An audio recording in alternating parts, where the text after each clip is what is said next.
ስገባ አባቴ ራቁቱን ሮጦ ጓሮ ላይ አየሁት። ሮጦ እንደዚህ ምን ሊያደርግ ነው ብዬ ቀስ ብዬ ሳይ አመድ ነገር ይነሰንሳል እላዩ ላይ ነስንሶ እልም ብሎ ጠፋብኝ። ሌላ ጊዜ ግን ምንድነው የሚያደርገው? ጠዋት መሰለ ይወጣል፣ ያው ጋቢ ለብሶ ምን ብሎ ምናምን ስለሚመጣ ከቤተ ክርስቲያን ነው የሚመጣው እያልኩኝ ነው እኔ የማስበው የነበረው። ያው ማንኛውም ሰው እንደዛ ነው፣ ጋቢ ለብሶ ነው፣ ጋቢ ነው ይዞ የሚወጣው። ጋቢ ይሄ ነገር ምን ሊሆን ይችላል ብዬ እስከ መጨረሻው ቀስ ብዬ ማየት ጀመርኩኝ። የሚገርም ነገር ከዛ ተመልሶ ወደ ቤት ገባ። ወደ ቤት ሲገባ ተከትየው ገባው። ተከትዬ ስገባ ወደ መኝታ ቤት ስለነበር የገባው ተከትየው ስገባ በኋላ ላይ በተከታታይ አባቴ ያን ነው የሚያደርገው። ይገርማል። ይንደባለላል፣ እላዩ ላይ አመድ ነገር ይቀባል፣ ምን ይላል። ከዛ በኋላ ሲመለስ ጋቢውን ለብሶ ከቤተ ክርስቲያን እንደመጣ ሆኖ ነው የሚሄደው። በሰቀቀን መኖር ማለት ነው። ሰው አየኝ አላየኝ አመድ እየነሰነሰ እንደ እንስሳ እንደዛ እየተኖረ አስበው። ነገር ግን አሁን በጣም የሚቆጨኝ ነገር የነሱ ዳፋ ለኔ ሳይደርስ አይቀርም። ሰላም ጤና ይስጥልኝ ውድ የአብሻ ጨዋታ ቤተሰቦች፣ በህይወት መንገድ ላይ ነው ያለነው። በህይወት መንገድ አንድ እንግዳ አግኝቻለሁ። ዛሬ ከእንግዳዬ ጋር እናወራለን። እስቲ ከህይወቷ ካሳለፈችው ከኖረችው ነገር ልትነግረን የወደደችው ሀሳብ አለ፣ እሱ ላይ እንጨዋወታለን። መልካም ቆይታ። እንኳን ደህና መጣሽ። እንኳን ደህና ቆየኝ። ሰላም ነህ? እግዚአብሔር ይመስገን። ደህና ነኝ። እንግዲህ ዛሬ ከአብሻ ጨዋታ ጋር ልናወራ ነው። አዎ። እስቲ ምንድነው በህይወትሽ ውስጥ የገጠመሽ ነገር? የኔ ህይወት እንኳን በጣም ውጣ ውረድ የበዛው ነው። በጣም ይሄ ነው ቢባል እኔ እንጃ። ሰውም የሚያምነው እንደው የኔን ያህል የደረሰበት ያለም አይመስለኝ። ሊኖርም ይችላል። በእርግጥ ያው ሰው ስትሆን ብዙ መከራዎች ያጋጥመዋል አይደለ? ብዙ ነገር አለ። እኔ ደግሞ ከዛ የባሰ ነገር ነው። አሁን የሆነ ችግር ሊገጥምህ ይችላል። ያንን ችግር ስታልፍ ደግሞ ያልፋል የሚባል ነገር አለ። የኔ ግን አሁንም ያልፋል የማትለው ችግር ውስጥ ነኝ ያለሁት። በጣም ብዙ ስቃይ፣ ሰቆቃ፣ ለምን ይሄ ይሆናል የምልበት አሁን ድረስ በጣም የምሰቃይበት፣ በሀሳብ እጨነቃለሁ በጣም ታውቃለህ። ብዙ ጊዜ ጨንቀኛል በጣም። ምክንያቱም አንድ ነገር በቃ አሁን ያበቃል ብለህ በተስፋ የምትሄድባቸው ነገሮች አሉ። እማያበቃ ሆኖ ስታገኝ አሁን አንተ እንደዚህ ያለ ነገር ቢገጥም ምን ታደርጋለህ? እማያበቃ መከራ፣ እማያበቃ ችግር ይገባሃል አሁን የምልህ? አዎ እንግዲህ ያው እንደ መስፈሪያችን ነው። አዎ እኔ እንጃ ምንድነው አሁን ማለት መጨረሻ ያጣሽለት ጉዳይ ምንድነው? ብዙ ነገር ነው። መጨረሻ ያጣሁለት ችግር፣ መፍትሄ ያጣሁለት እንዴት ባደርገው ነው ይሄ ነገር በቃ የሚመለሰው? እኔ ሰው መሆነው፣ እኔ የምስተካከለው፣ እኔ እንደ ሌሎቹ እንደ ጓደኞቼ መሆነው የሚለው ነገር ጠዋትና ማታ ቢያብሰለስለኝ ነው። አሁን ዛሬ አንተን አግኝቼ እንደው ከሰው ጋር ስታወራ የሆነ ነገር ክፍል ይላልና እስቲ ዛሬ ስንት ዓመት ያፈንኩትን ይህን ያህል ጊዜ ያስኩትን ነገር እንደው ዛሬ ልተንፍሰው ብዬ ነው አንተ ጋር የመጣሁት። መፍትሄም ሊኖሩ ይችላል ከሰው ጋር ስትነጋገር አይደለ? ከሰው ጋር ስትነጋገር እና እኔ እንጃ ላወራው ይከብደኛል፣ ግን ደግሞ ላወራ መጥቻለሁ፣ አወራዋለሁ። ምክንያቱም ለሌሎች እህቶቼም እንደኔ ያለ ለደረሰባቸውም ትምህርት ሊሆን ይችላል። ሰውም ሊጸልይልኝም ይችላል። እኔ ትልቅ ጸሎት የሚያስፈልገኝ ሰው ነኝ በዚህ ሰዓት። እንደዚህ ስታይኝ ለብሼ ስታይ ምናምን ሰው ልመስል እችላለሁ። ችግር ያልተሸከምን ነው የምንመስለው ሁላችንም፣ ግን ስቃይ ውስጥ ነው ያለሁት። እና እኔ እንዴት መሰለህ የትውልድ ቦታዬ ዱከም ነው፣ ታውቀዋለህ? ቅርብ ነው ከአዲስ አበባ አይደለም። እና እዛ ነው የተወለድኩት። አሁን እንኳን ያለሁት አዲስ አበባ ነው። እና እናቴን ይገርምሃል በልጅነቴን ያጣኋት። የእናት ፍቅር አላውቅም። የእሷም ቀድሞ ማለፍ ይመስለኛል እዚህ ሁሉ ችግር ውስጥ የከተተኝ። እና እናቴ ከሞተች በኋላ የተወሰነ ጊዜ አባቴ ሊያሳድገኝ ሞከረ። ብዙም ያው ብቸኝነቱም ምኑን ተሰምቶት ይሁን በማላውቀው ነገር ብቻ ሌላ ሴት አገባ። እንጀራ ናት ነው የሚባለው። ክፉ አይደለችም፣ ለእኔ ክፉ አልነበረችም። እንዲህ ሳያት ክፉ አልነበረችም። ግን ምንድነው ከአባቴ ጋር ጊዜ አትሰጠኝም፣ ከእሷ ጋር ይሄ እንደ ልጅ ፍንድቅ ብለህ እንደ ልብ ግቢ ውስጥ የቅብጥ ማለት ነገር በእሷ ዘንድ አይቻልም በፍጹም። ፊቷ ሁልጊዜ ኮስታራ ነው። ቀና ብዬ ማየት እፈራለሁ። በጣም ነው የምፈራው። ምክንያቱም ከመጀመሪያውም ጀምሮ የሆነ ነገር እሷ ባለችው ልክ ነው፣ እሷ በምታደርገው ልክ ነው። አባቴ እየናፈቀኝ እንኳን ከአባቴ ጋር መጫወት አልችልም ነበረ። ከአባቴ ጋር ምንድን ነው ብዬ መነጋገር አልችልም ነበረ። እና ሁሉ ነገር ይሄ ከእድሜ እየጨመረ ሲሄድ ግራ የሚገባህ ነገር የለም።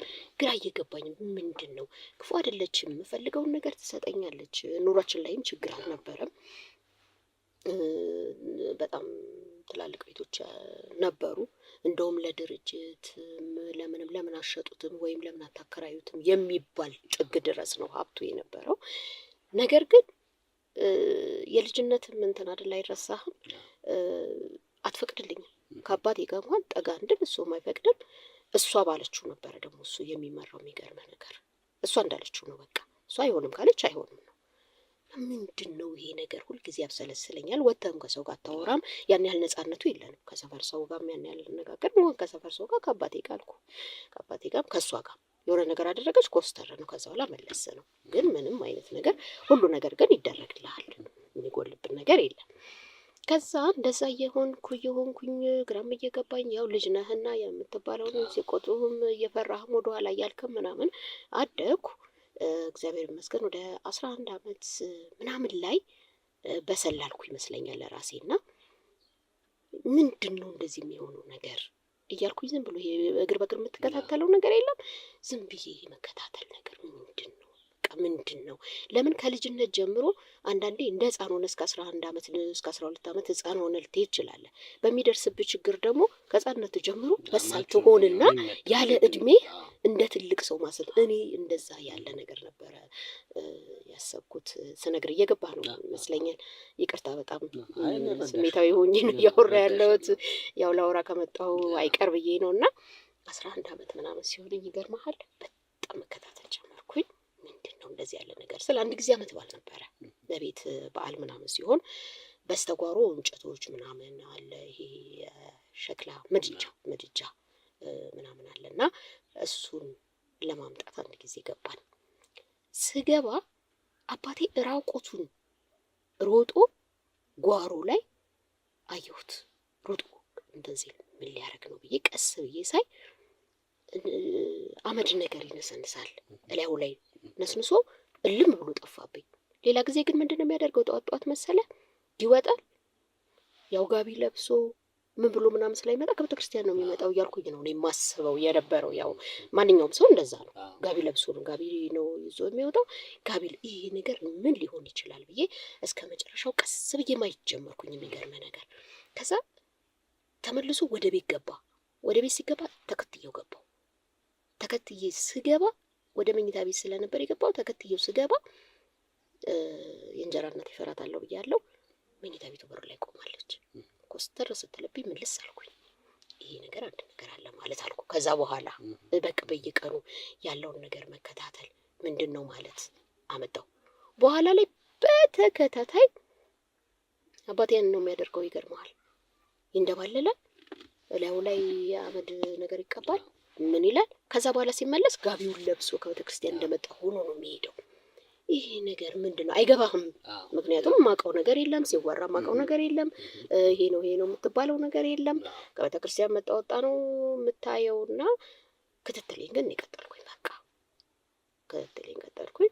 ጭንቀቱም አለ። ከሰው ጋር ካልተነጋገርክ በልጅነትም አስበው ስቀ ምን ብሎ ካላጫወቱ የሆነ ነገር መሆን እንደዚሁኛለሁ ብለህ ከቤተሰብ ጋር ካላወራ ያለውን ጭንቀት ታውቀዋለህ። መቼም አልነግርህም። ሁሉም ልጆች ያለፉበት ስለሆነና ከዛ እንደዛ እያለን ስንል የተወሰነ ጊዜ ላይ እንደደረስን አባቴ ታመመ። በጣም ታመመ። ከዛ ታመመ። ሲታመም እሷ ወጣ ስትል ብዙ ነገር ለእኔ ማውራት ጀመረ። በፊት ለካ አሁን ላይ ሆኜ አሁን ያለሁበት እድሜ ላይ ያሳለፍኩትን ነገር ሳስበው በእሷ ነበር የሚመራው አባቴ። ስለዚህ ሁሉን ነገር ከኔ ጋርም ለማድረግ ምናምን የሆዱን እንኳን አውጥቶ ለመናገር ቢፈልግ እንኳን እሷን ይፈራታል። አሁን ሳስበው አሁን ላይ ነው የምታውቀው ያን ያሳለፍከውን ነገር እና እሷን ይፈራታል ለካስ። ከዛ በቃ ለብቻው ሲሆን ጠጋኔ ቤተክርስቲያኑ ሰጂኝ ይለኛል። እስቲ ቤተክርስቲያኑ ሰጂኝ ወደ ቤተክርስቲያኑ ሰጪኝ፣ ሲቀደስ አሳየኝ፣ ጸበል ነገር እንደዚህ አድርጊኝ ማለት ጀመረ። ከዛ የሆነ አባቴ እየተጨነቀ ከዛም እየበሰልኩ ነው የሚሄደው። እሱ የሚለውን ነገር ያየኸውን ነገር ያሳለፍከውን ነገር ሳይ የሆነ ነገር አለ ማለት ነው እያልኩኝ ያንን እየተከታተልኩኝ እሷም እንደዛው የነበረ እንትኗም እንደዛው እንደቀጠለ ነው። እሱም በእሷ እየተመራ ነው። ገርማል። በአይን እንኳን ተውትለው ነበረ እና እንደዛ የሆነ መጨረሻ ላይ ምን አውቃለሁ አባቴንም አጣሁት። ብዙም አልቀጠለም። ብዙ ነገርም አልነገረሽም? እንዴት ነው መሰለ ነግሮኛል። ቤተክርስቲያኑ ሰጂ ምናምን ሲል የነበረው በኋላ ላይ ለማውጣት ጥረት እያደረገ ያለው ምንድነው ጨለማ ውስጥ እንዳለ በኋላ ላይ ሲታመም ነው ሁሉ ነገር እሱ የመጣለት። በህይወት እያለ አይደለም። በህይወት እያለማ ያው ማድረግ ያለበትን ነገር ሲያደርግ ቆይቷልና የመጨረሻ ጊዜ ያለው ምንድነው እናቴ ስትሞት ይሄ አዋቂ ቤት ነው ጠንቋይ ቤት ምናምን እያሉ ይሄዳሉ ይመስለኛል። እንግዲህ ያው የሚሄዱበት ሰዓት እቺ ሴትዮ ካዳሚ ናት። የሰው የዛ የጠንቋዩ ካዳሚ ነው የሚሏት። ቡና ምናምን የሚያፈሉ ነው የሚባለው አይደል? ልክ እንደሱ ነገር ናት። እና ያ ጠንቋዩ ሰውዬ እሷን ማግባት አለብህ እና እሷ በምትልህ መመራት አለብህ ብሎታል። እንግዲህ የመጨረሻ እንትኑን ያወቅኩት እዛ ላይ ነው። ለካስ ለዛ ነው አባቴ ሲሰቃይ ኖረው። ገባ? ፍቅሩ ቢኖርም እኔን ማዳመጥ ቢፈልግም ምንም ነገር ቢያደርግ አዋቂ ነው ብሎ ሄዷል፣ አምኖበታል። በስተመጨረሻ በእግዚአብሔር እጅ ሲያዝ ነው ያ ሁሉ ነገር የታወቀው። ስህተት መሆኑን ያወቀው። አንደኛ ስህተት ነው፣ ሁለተኛ ሊሞት ነው። ንስሐ እንኳን ሳይገባ ከገዛ ልጁ ጋር እንኳን ነፃ ሆኖ ያላወራበት ጊዜ አሁን ሲታመም ነው ትንፋሹን እንኳን ያገኘው። ውሰጂኝ ወደ ቤተክርስቲያን ማለት እንግዲህ ተጸጽቷልም ብዙ ነገር እንደደረሰበት ስቃዩን ያውቃል አይደለም። ያው የእግዚአብሔርንም ደጅ ሳያይ እንደዛው እንደሆነ ነበርና ይኖረው። እባክሽን ያለሁበት ቦታ ጥሩ አይደለም ልጅ አለ።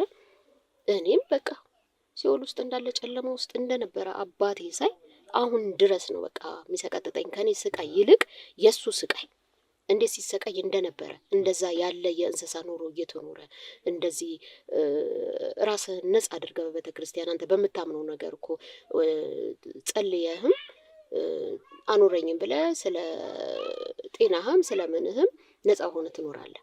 የሱ ግን በሰቀቀን መኖር ማለት ነው። ሰው አየኝ አላየኝ አመድ እየነሰነሰ እንደ እንስሳ እንደዛ እየተኖረ አስበው። ነገር ግን አሁን በጣም የሚቆጨኝ ነገር የነሱ ነገር የነሱ ዳፋ ለእኔ ሳይደርስ አይቀርም ብዬ አስባለሁ። አሁን ባለሁበት ደረጃ እኔ እንደምታየኝ ትልቅ ሰው ነኝ። በዚህ ሰዓት አላገባሁም። በጣም ይጨንቀኛል። ምን ሆነ አባቴም ከሞተ በኋላ ያለው ነገር ሀብቱ አለ፣ ንብረቱ አለ። ምንም ነገር ግን ለማዘዝ በቃ ደነዝ ሆንኩኝ። እኔ ደነዝ ሆንኩኝ። እንግዲህ ነገር የጤና ነው ብለህ ትላለህ። እሷ አለች አሁን በህይወት እሷ አለች እዛው እንዳለች እኔ ትቻት ወደ አዲስ አበባ መጣሁ። ምክንያቱም መኖር አልቻልኩም። ጭንቀት መጣ፣ እየታመምኩ መጣሁኝ። የሆነ ነገር እንኳን ራሴን ለማሸነፍ እንደምንም የአባቴን ችግር ስለማቅ እሱ በዛው በየእንትኑ ቤት እንደዛ ስታደርገው በእሷ ትእዛዝ እንደዛ ሲሆን የእሱን ስቃይ አይቼ እኔ ደግሞ መጸለይ ያለብኝ ምንድን ነው የሚጨንቀኝ ነገር ለመጸለይ እንኳን ስሞክር ይጥለኛል። የሚገርም ነገር ይጥለኛል። የሆነ ነገር የሚታየኝ ነገር አለ። የሆነ ነገር አስብና በቃ ይሄ ደረሰ ስትል የምታጣው ነገር የለም። በቃ ተሳስሬ ያለሁኝ እኔ ራሴ አሁን በጣም ግራ ይገባኝና ለአንድ ሰውም ቢሆን አሁን ለሰው ሄደ ብታወራ እሷ እኮ እንደዚህ ሆና ነው ሚስጥርህን ገበናን ነው ሰው የሚዘረግፈው። ጓደኛም ቢሆን ኧረ እሷ እኮ እንደዚህ ናት፣ እንደገና አሳልፎ ለሌላ ነው የሚያማ። እስቲ መፍትሄ እንፈልግላት፣ እስቲ ዘዴ እንፈልግላት፣ እስቲ ምን አድርገን እናድናት። እቺ ሴት ያለችው ነገር እውነት ነው ወይ አይደለም የሚለው እሷማ ቁጭ ብላ ወይ አታገባ ወይ አትወልድ ወይ እንዳትል ሰው ፈራጅ ነው። ገባ? እኔ አሁን ትልቁ በሽታዬ በአባቴና በእንጀራ እናቴ የተሳሰርኩት ሳያንስ ገባ? እኔ አሁን የሁለቱ ችግር ነው ብዬ ነው የምለው። እነሱ ወደ እግዚአብሔር ሄደው ቢሆን ኖሮ እንደዚህ ያለ ጨለማ ህይወት ኖሮ ባይሆን ኖሮ ዛሬ የነሱ እንደዛ የሆነ ነገር ወደ እኔ ባልተላለፈ ነበረ። እንግዲህ ሴትዮዋም እኔ ላይ ያደረገችው ነገር ይሁን እኔ ሌላ የተደረገ አጠቃላይ ቤታችን ውስጥ ይኖር ምንም ሊገባኝ አልቻለም። እስካሁን ያልገባኝ ነገር ቢኖር እና ዛሬ ለአንድ ሰው ልተንፍስ ብዬ የመጣሁት በዚህ ምክንያት ሳወራ ውሸት ሊመስልህ ይችላል። የሆነ ስራ ይመጣል እስቲ ለስራ ብዬ ይመለሳል። በቃ ሰው ይቀየርባል። ሰዎች ዛሬ በደንብ ሰላም ካሉኝ ነገ ይቀየሩብኛል። ሰው እንኳን ይቀየርብኛል። ይሄ ታዲያ የጤንነት ይመስልሃል? በምጸልይ ሰዓት እስቲ ቆይ እግዚአብሔር አምላክ ሆይ ብዬ ለራሴ ቦታ ሰጥቼ ልክ ጸሎቴ ጠበቅ ያለ መስሎ ከታየ ይጥለኛል፣ እወድቃለሁ። ትዳር የለም፣ ልጅ የለም፣ ከጓደኞች በታች ማነስ እኮ በሀብት ብቻ አይደለም በሀብት ብቻ ነው እንዴ ማነስ? አይደለም። ምንም አድርግ ምንም፣ እኔ ሀብት አላነሰንም ነበር። ያ ሁሉ ቤት እንዳለ ነግሬሃለሁ። ለአባቴም አልጠቀሙም፣ ምክንያቱም የተባረከ ስላልነበረ። ዛሬ ደግሞ እኔም ይኸውልህ እንደዚህ ተሳስሬ በሽተኛ ሆኜ እድሜ ያለፈ እንደ ጓደኞቼ አላገባሁምም አልወለድኩምም። አሁንም ያለሁበት ነገር ልነግር አልችልም። ማታም ጮሃለሁ። ሁሉ ነገር ጥሩ አይደለም። ታምሜያለሁ። ለማን ተናግሬ ማን መፍትሄ ፈልጎ ይዞኝ ሄድ? እስቲ ዛሬ እንደው ለዚህ ሰው ባወራው የሆነ መፍትሄ ሊሰጠኝ ይችላል። ቢያንስ ያወራሁት ነገር ከሆዴ ሊወጣ ይችላል። ማብሰለሰለው ነገር በሚለው ነው ዛሬ ወደ አንተ ጋር የመጣሁት እና በጣም ይቅርታ እየጨቀጨቅኩ ነው። ያው ግድ ማውራት ስላለብኝ ነው። እንግዲህ ምንድነው ይሄ እኛ ሳናውቀው ወላጆች ያደረጉት ነገር ይኖራል። ያ ወደ ትውልድ አይሻገርም ወይ? ግጥም አድርጎ ይሻገራል። በጣም ምንም ይሄ እውነት ነው። ምክንያቱም መንፈስ ነው፣ ይተላለፋል። እውነት ነው። አብርሃምን ዘርህን ተብሎ ሲባረክ ዘርህ ተብሎ ነው የተባረከው። እውነት ነው። አብርሃም ብቻ አይደለም የተባረከው፣ ዘርህ ብሎ ነው የባረከውና ልክ እንደዛ ዘር በወላጆች ይረገማል። በወላጆች ስተት ዘር ወደፊት ያለ ይበላሻል። ምንም ጥያቄ የለው። እዚህ ጋር ግን አንድ የምነግርሽ ነገር ምንድነው? እግዚአብሔር የእንደገና አምላክ ነው። እንዲገባሽ የምነግርሽ ነገር አሁን በሰው ፎርሙላ ልክ ነሽ። እድሜ የሚባል ነገር አለ፣ ትዳር ብዙ፣ ይሄ የሰው ፎርሙላ ነው። እግዚአብሔር ግን የእንደገና አምላክ ነው። አንድ ማወቅ ያለብሽ ነገር ያንን ነው። አሁን ከሰውኛው አስተሳሰብ ውጭ ሰዎች የሚሉት ሰዎች የሚናገሩት አይደለም፣ ከዚህኛው ውጪ። ምክንያቱም የምታምኘው አምላክ የእንደገና አምላክ ነው። ሁሉንም ነገር እንደ አዲስ እንደገና መጀመር የሚችል አምላክ ነው። እነሱ ለሰሩት ስራ ለነበሩበት ነገር ራሳቸው ዋጋ ከፍለዋል። አባትሽም ዋጋውን ከፍሏል፣ እንጀራ እናትሽም ዋጋውን ትከፍላለች። ምክንያቱም ከሰይጣን ጋር ውለታ ይቅርታ የለም። በምንም መልኩ ይሁን መጨረሻው ሞት ነው። ምንም አይነት የበረከት ነገር የለውም። ግን አሁን ላንቺ የምነግርሽ ነገር ምንድነው? እምነት ይፈልጋል። የመጀመሪያው ነገር ሰው ያፉ ቃል ይወርሰዋል። የመጀመሪያው ነገር ምክንያቱም ቃል እሳት ነው ተብሎ የተጻፈው፣ እሳት ደግሞ ሁሉንም ነገር ይበላል። ስለዚህ የምታወጪው ቃል በቤተሰብሽ ላይም ባንቺ ላይም ይሰራል። ስጸልይ ይጥለኛል፣ ስጸልይ እንዲያረጋኛል፣ እነኚህ ቃል ናቸው። እነኚህ ቃሎች ባንቺ ላይ ይሰለጥናሉ። ስለዚህ የመጀመሪያው ነገር ምንድነው? የምትናገሪውን ቃል ቀይሪው። እኔ የእግዚአብሔር ልጅ ነኝ። የመጀመሪያው ቃል ይሄ ነው የሚቀድመው። እኔ የእግዚአብሔር ልጅ ነኝ፣ ማንም በእኔ ላይ ስልጣን የለውም፣ እኔ በደም የተገዛሁ ነኝ። እነኚህ ቃላቶች ቃልን ተናገር። ምንድን ያለው? አንድ ክርስቶስ በምድር ሳለ ልጄ ታማለች አለ። ግን አለ ምን አለ? አንተ ቃልህን ላክ ልጄ ትፈወሳለች ነው ያለው። ሂድ ቤቴ ግባ፣ ጣሪያዬ ስር ምናምን እጄን ዳሳት ምናምን አላለው። ቃልህን ላክ ልጄ ትድናለች አለ። ምክንያቱም ምንድነው? ቃል ስራ ይሰራል።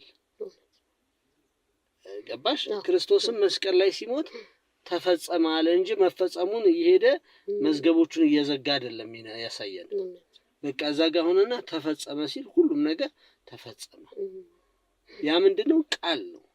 ስለዚህ አንቺ በቤተሰቡ ላይ የምታወጪው ቃል ይሰራል። እንጀራ እናትሽ ወዳ አይደለም፣ እሷም እግዚአብሔር ይፈልጋታል። ለእሷም ክርስቶስ ሞቶላታል። ገባሽ? ስለዚህ እሷንም ነፃ ማውጣት አለብሽ። ይሄ ማለት ደግሞ ቀላል ነው ማለት አይደለም። ውጊያ ነው። ውጊያ የሚሄድ ሰው ደግሞ ትጥቅ ያስፈልገዋል አይደል? የእግዚአብሔርን ጦር ዕቃ ልበሱ ተብሎ ተጽፏል። ስለዚህ እግዚአብሔርን ነገር መታጠቅ ያስፈልጋል እሷን ነፃ ለማውጣት። መጀመሪያ አንቺ ነፃ ማውጣት አለብሽ። ነፃ የምትወጪው ከመጀመሪያው ከቃል ነው የሚጀምረው። የምታወጪው ቃል፣ የምትናገሪው ቃል በህይወትሽ ይሰራል። ገባሽ? ሰዎች የሚሉትን አንቺ የምትሰሚውን ሳይንስ የሚያረጋግጠውን አይደለም የምትዩ። ከዚህኛው ግልባጩን በይው እግዚአብሔር ያንን ይሰራል። እውነት ነው። ይሰራልኝ አምላክ። ገባሽ? አንቺ የምትናገሪው ስለሆነ የሚሆነው እኔ ያላገባውም እኔ ያገባለሁኝ፣ እኔ ልጆች ወልዳለሁኝ፣ እግዚአብሔር በልጅ ይባርከኛል ስትይ ይሆናል። ግን ሰዎች እንደሚሉት ሰዎች የሚናገሩትን እየተከተልሽ አላገባሽም አልወለድሽም የሚለውን ንግግር አይደለም መከተል ያለብሽ። ቃል ይገዛልም ያስራልም። የሰዎችን አንደበት አትስሚ። አንቺ ግን በእምነት ተነጋገሪ። አንተ ተራራ በዘሩባቤል ፊት ምንድነህ ተብሎ የተጻፈው? በህይወታችን ብዙ ትልልቅ ተራሮች አሉ፣ ማንችላቸው ተራሮች። ግን በእግዚአብሔር ፊት ምንድናቸው ያለው? ደልዳላ ሜዳ ትሆናለህ ያለው። ተራራን የሚያህል ነገር በስፊቱ ግን ደልዳላ ሜዳ ትሆናለህ ያለው። ስለዚህ ሁላችንም በገባንበት በቆምንበት ነገር ውስጥ ትልልቅ ተራሮች አሉ። ተራሮቻችንን ተራራ ያደረግናቸው ግን እኛ ነን። እያወጣን የተናገርንባቸው ቃላቶች ናቸው እነዛን ተራራ ያደረጓቸው። ስለዚህ ዛሬ በእምነት ነው በዛ ላይ መናገር ያለብሽ። ችግሬ ከዚህ በኋላ ፈርሷል። አባያት ቅድሚያት በአባቶቼ በእናቶቼ የተሰራው ነገር ሁሉ ፈርሷል። ይሄንን ቃል ስትናገር ይፈርሳል። ምክንያቱም የሚያፈርሰው አምላክ አንቺ ጋር ስለሆነ። ገባሽ? የሚያምኑት አምላክ የሚያድን ቢሆን ኖሮ ለምን ይገላቸው ነበር? ስለማያድን ነው አይደል? አንቺ ግን የሚያድነውን ነው የምታምኚው አይደል እንዴ? ስለዚህ መዳንሽን የሚያድነውን እንደምታምኚ ቃል ካፍሽ መውጣት አለበት። ያ የሚወጣው ቃል ነው አንቺን የሚገዛሽ፣ ባንቺ ላይ የሚሰለጥ ነው። የድካምና የስንፍና ንግግር የምትናገሪ ከሆነ ደግሞ ያ ይዝሻል እንጂ ሰዎች ከባቢሽ የሚለውን ነገር ታዩ፣ አንቺ የምትፈልጊውን ተናገሪ። እግዚአብሔር ያንን ቃል ይሰማል። እና በእምነት ተናገሪ። በእምነት አሁን እንዳልኩሽ የከባቢውን የሁኔታውን አይደለም ማየት። እግዚአብሔር እንደገና አምላክ ነው። ሳራ ስትወልድ 101 ነው የቀራት። እንደውም መጽሐፍ ቅዱስ ሲናገር ምን ነው? የሴቶች ወግ አታይም ይላል አይደለ? በሳይንስ በሰውኛ ልጅ መውለድ ይቻላል አይቻልም። ግን እግዚአብሔር እንደገና አምላክ ስለሆነ ተችሏል። ይሄንን ነው ማመን። ሰይጣን ትልቁ ነገር የሚያደርገን ይሄንን ነው። ይሄንን እንዳናስብ፣ ይሄንን ወደ ልባችን እንዳናመጣ ሁሉ ጊዜ ያጣነውን ነገር ነው የሚያስቆጥረን። ያጣነውን ስንቆጥር ሁሉ ጊዜ ደግሞ እያጣን እንሄዳለን። ስለዚህ በማስተዋልና በጥበብ እግዚአብሔርን በመተማመን ከአንደበትሽ የምታወጪው ቃል ይወርስሻል። ገባሽ? እስከዛሬ ድረስ ያሉሽን ነው ደግመሽ የተናገርሽው። እውነት ነው። ገባሽ? ያሉሽን ስለተናገርሽው ነው ያሉሽ የያዘሽ። ዛሬ ግን ያሉሽን ነገር ሁሉ ጣዩና የማምነው እግዚአብሔር ያሻግረኛል የሚል ቃል ተናገሪ። ያመንሽው እግዚአብሔር ማንንም ውጣ ብሎ ምድረ በዳ አይተውም። እግዚአብሔር አብርሃምን ከወገን ከዘመዶች ተለይተህ ውጣ ብሎት እግዚአብሔር በምድረ በዳ አልተውም። ስለዚህ የተናገርሽው ቃል ያወጣሽው ቃል አንቺን ይወርስሻል። ስለዚህ ከዛሬ ጀምሮ በእምነት ተናገሪባት። በሷ ላይም ባንቺ ላይም የእምነት ቃል ተናገሪ። እግዚአብሔር ይሰማል። እንኳን መጣው፣ በእውነት እንኳን መጣው። አሁን ራሱ የሆነ ነገር ሲቀለኝ እኔ ለዚህ ነው በቃ የትም ቦታ ከማወራ እስቲ ሄጅ ያለውን በስንት አመት በዚህ ሁሉ ዘመን ያላወራሁትን ነገር አንተ ጋር መጥቼ ልታንፈስ ያልኩት። በእውነት በጣም ተባረክ። እኔ በጣም ነው ማመሰግነው። እኔ ምንም ነገር አልልም። ያልከኝን ከሰው ጋር መነጋገር አሁን መፍትሄው ይሄ ነው ምለውም ለዛ ነው ያለው ጭንቀት እየበዛ ሲሄድ ነው እንግዲህ ወዳንተ የመጣሁት ብያለሁ። እኔም የቀጠርኩት ለዛ ነው። አሁን ደግሞ የሆነ ነገር እንዲቀልን ያደረከኝ ከሰው ጋር ማውራት ጥሩ መሆኑ። አሁን አንቺ ዘመናት አልሽው አይደለ? ይሄን ዘመን ታዩ እለት ነው። እለት ነው። ትላንትና ማታ ራት የበላሽው ታስተውሻለሽ አይደለ?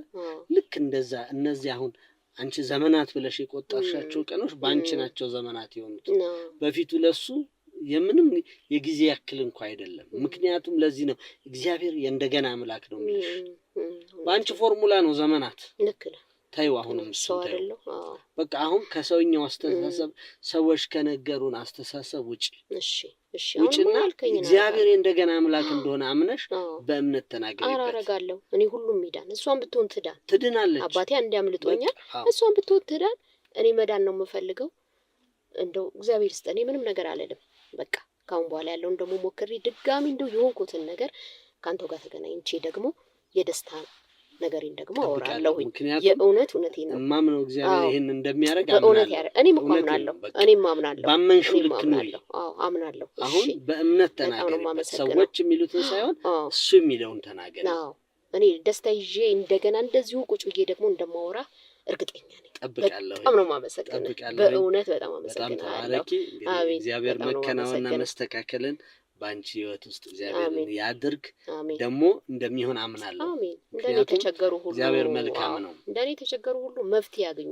ብዙ በቤት የተዘጋባቸው ወጥተው አሁን ግራ ሲገባኝ ነገሮች እየባሱብኝ ሲመጡ ነው የመጣሁት ብያለሁ። እንደዚሁ ለማን እንናገር የሚሉ በየቤቱ ብዙ አሉና እግዚአብሔር ደግሞ ለኔ ያሳየውን መንገድ በእውነት እኔ አሁን እንደው ለቅርብ እንደዚህ የማውቀው መቼም ሰው ለሰው አያወራም እንጂ ቢወራ እኔ ወደ አንተ ጋር ጎትቼ አመጣለሁ።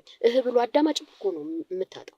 የሚያዳምጥህ እኮ የለም። አንድ ነገር ሰጥ ደግሞ ጀመራት ነው የሚል ደግሞ ምንድነው ወሬኛ ናት ነው እንጂ የሚል እዚህ ውስጥ ያለውን ምንድነው ጉዳይሽ ብሎ እናንተ አሁን የሚጠይቅ የለም።